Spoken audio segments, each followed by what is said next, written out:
રાજકોટવાસીઓને નર્મદાના નીર પર નિર્ભર રહેવું પડશે। જી હા, આજી ડેમમાં જાન્યુઆરીના અંત સુધી ચાલે તેટલું જ પાણી છે। ન્યારી ડેમમાં ફેબ્રુઆરીના અંત સુધી ચાલે તેટલું જ પાણી બચ્યું છે। સૌની યોજના હેઠળ નર્મદાના નીરની માંગ કરવામાં આવી છે।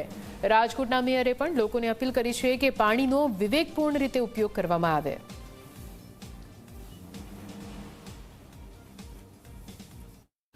આજી અને ન્યારીમાં પાણીનો જથ્થો ફેબ્રુઆરી સુધી ચાલે તેટલું પાણી છે। આજીમાં જાન્યુઆરીના એન્ડ સુધી ચાલશે અને ન્યારીની અંદર ફેબ્રુઆરી સુધીના એન્ડમાં આ પાણી ચાલશે। રાજકોટને અત્યાર સુધી નર્મદાનું પાણી મળતું રહ્યું છે। સરકાર પણ પાણી આપવાની જ છે।